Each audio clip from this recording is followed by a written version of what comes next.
Ayan mga ka-DIY, kung napapansin nyo, lumabas na talaga yung kanyang problema. Ayan o. Kita nyo, itong kalahati, nag-stuck. Yung kalahati naman, good. Yan. OE2 at saka OE1. Yan ang OE1 natin, ito. Hello mga ka-DIY, welcome back sa ating YouTube channel. For today's video mga ka-DIY, meron lang ako i-share sa inyo. Meron din na dito sa atin mga ka-DIY isang LED TV ng brand ay LG. Ayan mga ka-DIY LG. Sabi ng ating customer mga ka-DIY, ang kalahati daw nito ay okay. Dito bandang porsyon at yung kalahati naman sa itaas ay yun ang nagkaroon ng problema. Yung ganitong klase ng issue mga ka-DIY, ito ay panel issue or screen issue. Okay, plug in natin mga ka-DIY bagong lahat. Saksak natin, then i-power on ko na lang doon sa pinakalikuran. Power on natin. Antayin na lang natin mga ka-DIY na bumukas. Ayan. Parang nakita niyo mga ka-DIY dito, mayroong guhit, yan o. Yan siguro yung sinasabi ng ating palayo. customer. At pagkatapos mo ron, okay naman siya mga ka-DIY. alisin mo yung mga ligaw na damo sa gulayan sa may buron. Ayan mga ka-DIY, pinatay ko muna yung ilaw para makita nyo. Yan o, may guhit o. Kita nyo. Yan ito. Yan guhit yan. Punta ron. Yan. Yan, kita nyo. Dito okay. So bandang itaas, yun ang hindi okay. Yung kulay bandang itaas hindi okay. Yung bandang ibaba lang okay naman. Dito. Yan. Half yan. May kinalaman yan mga ka-DIY sa ating mga signal. May kinalaman din ito sa mga ating side cup. Bandang itaas na side cup. Baka meron doon. Doon ang problema niya sa side cup natin. Kapag ganito, half. Tapos minsan sabi ng ating customer, minsan daw yung bandang itaas, black. Nagba-black. Tapos minsan meron daw itim dito. Okay naman. Minsan okay naman siya na merong guhit dito. Pero meron pa siya dito ang kulay black sa gilid daw. Sabi ng ano. Yung pa-carb na black parang pa ganun. Yan, pa-carb. Hanggang doon, pa-carb din. Yan. Ayan o, hapo. Yan. Yung dito, good. Yung banda itaas ay hindi normal. Okay. So, buksan muna natin mga ka-DIY. Tingnan natin kung magagawa natin yung ganito. Tara. Screen problem o screen issue. Ayan mga ka-DIY, pinadapa ko na. So, ito yung brand LG 32LF520A. Yan yung kanyang model number. Bali, converted na mga ka-DIY ng universal board. Ayan o. Naka-universal board na siya. Ang gagawin natin, remove muna natin lahat ng mga screw dito. Titingnan natin kung anong universal board ang ginamit niya. Tara. Ayan mga ka-DIY, inangat ko muna yung kanyang cover. Sa back cover mga ka-DIY, ano, yung kanyang universal board, nakadikit dyan. Tapos naka-screw na lang yan. Yan o. Ayan. So, universal board yung gamit niya. Tapos ano na siya mga ka-DIY, naka-modify na rin yung kanyang backlight driver. Bali, nilagyan ng ibang backlight driver. Ayan. So, tatanggalin natin itong mga ka-DIY. Ito, tatanggalin natin yan, yung mga wiring yan. Paglong natin. Tatanggalin natin to. Tapos, remove natin yung mga sticker dyan. Nakadikit. Ayan. May side cup ito mga ka-DIY. Pag ganitong klase ng top board, may side cup yan. Remove muna natin yung mga screw dyan. Tapos, tatanggalin natin. Okay, remove ko lang muna mga ka-DIY kasi babalik rin natin yung LCD niyan. Bali, ilalagay natin sa itaas yung LCD para matrouble natin. Doon sa side cup yan problema. Kapag kakalahati, ganitong klaseng top board. Okay mga ka-DIY, tara, tatanggalin ko lang muna. Ayan mga ka-DIY, tinanggal ko muna yung kanyang frame dito sa harapan. Tapos meron siyang dalawang side COF. Ayan o. Ito, isa, side cup natin. Yan. Tapos ito naman yung isa. Yan. So, malamang ito yung nagkaroon ng problem. Kaya apektado yung bandang itaas. Dito na side. Apektado. Kaya dito yung problema niyan. Okay, babalik na rin ko lang mga ka-DIY papunta doon. Para matutukan natin ang microscope camera natin para malaman natin kung anong nawalang voltahe doon. Okay?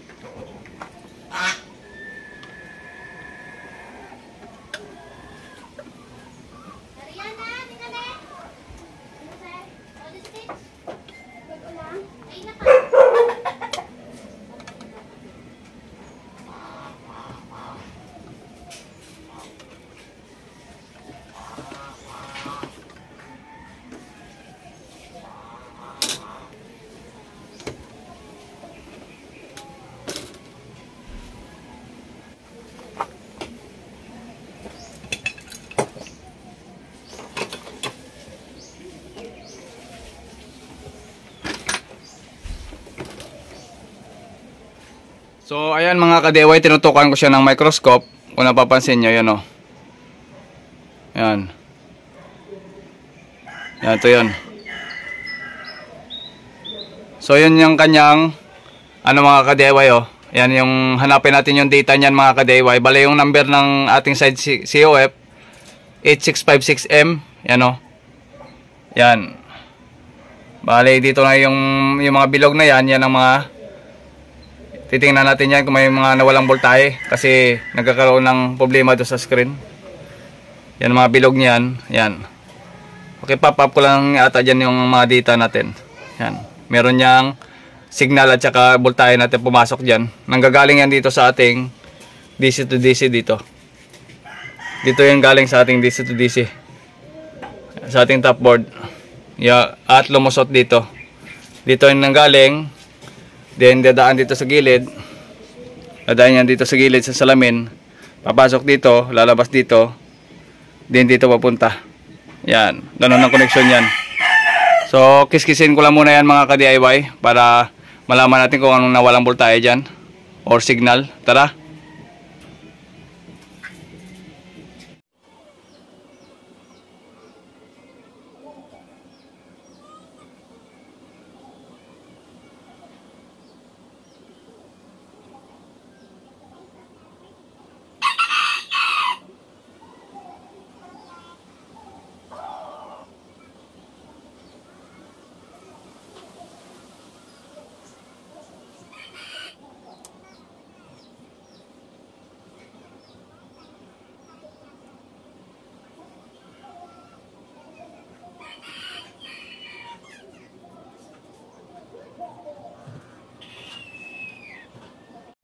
Ayan mga ka-DIY, kung napapansin nyo, lumabas na talaga yung kanyang problema. Ayan o.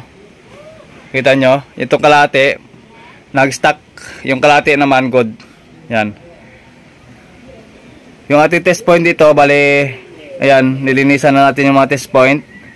Pati dito, nilinisan natin yung test point. Kasi, ito yung gagamitin ko dyan. Ayan, yung ating test prod na dalawa. Wait lang. So ganito lang yung ginagawa ko mga ka-DIY. Yan, dalawang test prod. Tapos ito mga ka-DIY ay nakadikit. Yan, nakadikit. Pop up ko na lang dyan yung ating data ng ating side cop. Kung napapansin nyo yan, may linya pa naman. Bumalik na naman siya sa dati. Yan, may lines pa yan. Meron pa siyang linya. Yan, ito linya. Yan. So ang nawala dyan ay yung OE dito. Pangalawa, tingnan nyo na lang dyan sa pop-up kong data. Yung OE. Lahat yan na test point mga ka-DIY. Signal natin. Dito yan nakalagay. Yan o. Ito yung nawala. Ito yung nawala yung OE. Yan yung OE na yan o. OE. OE1 at saka OE2. Yung OE1 lang dyan ang nawala. Umaga mahina yung kanyang OE. Hindi makatawid ng masyado. Yan yung mga test point na yan. Tapos yung ating BGH at saka BGL, dito natin makikita sa side na ito, sa kanya DC to DC. Gagamit lang tayo ng jumper wire, maliit lang. Dito sa OE, papunta dyan, papunta dito sa ating cop dito. Kasi ito yung may tama. Dito tayo mag-jumper. Yan, dito, sa OE nya. Papakita ko na lang, kasi yung test probe natin, na ganito, itusok ko dyan sa OE. Pag tinusok ko doon sa OE nya na signal, tapos yung kulay red naman ay tinusok natin doon sa OE din dito, nagkakaroon ng normal dito sa screen. Nawawala yung guhit na yan. Nawawala yung guhit na yan, oh. Yan. Okay, so ganun lamang mga ka-DIY. So ang gagawin natin, jumper ko lang muna kasi wala tagahawak ng camera, kaya ako lang talaga mag-isa dito. Okay, tara. Yan. Lumalabas talaga siya. Hindi lang gaano kita, pero kapag ka-personal kita yan. Kita nyo naman kanina sa camera. Okay? Tara, jumperan ko lang muna. DIY, nakatutok tayo dito sa ating microscope camera. Yan, oh. Yan. Okay, so zoom lang natin. Yan, sa OE tayo, sa OE. Dito. Lagay na ako mga ka-DIY ng ating flux. Yan. Inject tayo ng flux sa pin number 2 sa ilalim. Ng konti lang. Yan, tapos anuhin natin ang ating panginang. Lagay tayo dyan ng ano, soldering lead. Okay? May light lang.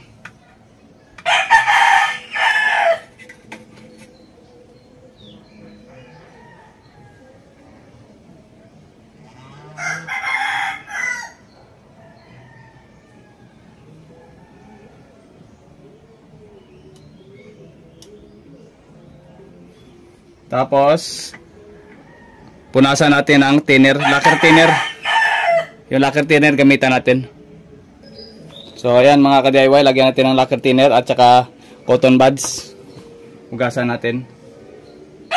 Ayan, para malinis.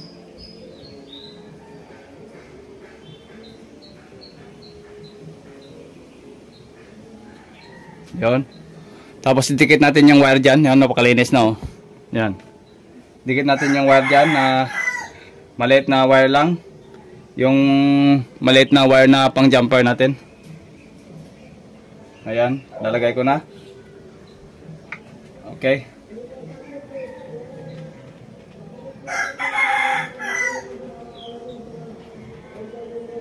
Ayan, isang lapag lang oh.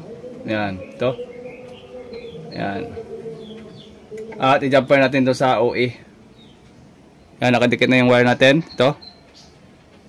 Yan. Okay. Yan, bali yan ang ating OE. Ito. OE to at saka OE1. Yan ang OE1 natin. Ito. At saka OE to. Dito tayo mag-tap sa OE1. Dito sa resistor na yan. Pwede. Mapunta rito. Yan. Ito. Jumper na natin to. Papunta doon sa ating side cock kanina. Okay, hinangan natin yan.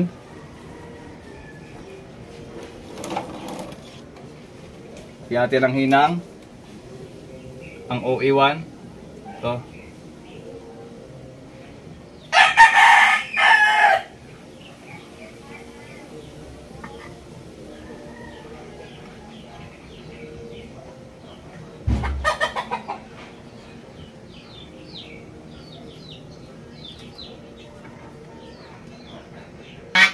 Okay, resolder tayo dyan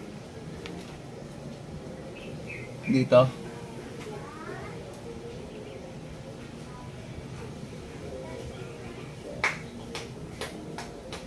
Ayun. Okay na? Yan.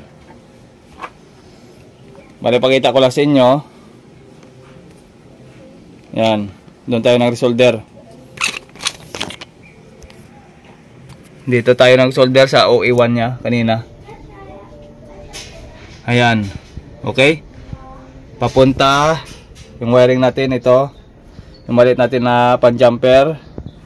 Papunta dito. Yan. Okay? Kita nyo naman kanina.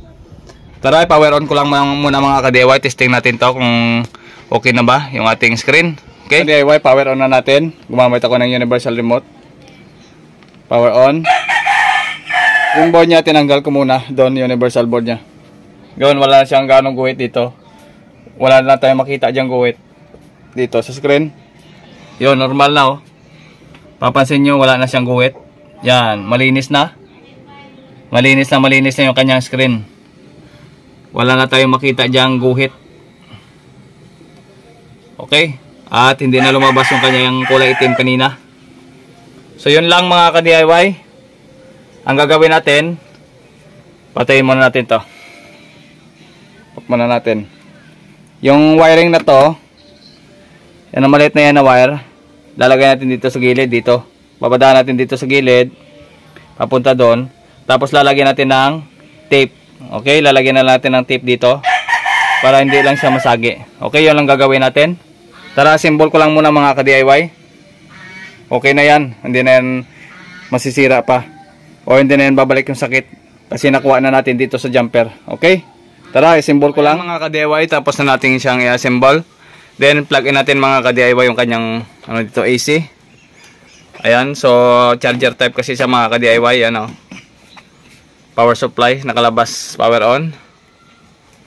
Antayin na lang natin bumukas. So yan mga ka-DIY, wala na siyang guhit. O malinaw na oh. Kasi dito kanina may guhit, di ba? Yan. Wala na. Okay na? Wala na. So wala na mga ka-DIY. Dito na sa nakikita sa kumanda gilid, may problema sa backlight, medyo blue. Pero dito banda, wala, normal. Yan, ito may tama na yung kanyang backlight. Kausapin ko may-ari kung papalitan namin ito ng backlight na lang. Yan. Kasi medyo blue dito banda. Dito naman, ay maganda pa yung kulay. Yan. So baka makapiray tayo. So hanggang dito lamang mga ka-DIY ang ating video at maraming salamat sa inyong panonood. Again, JM Tutorial. Bye-bye.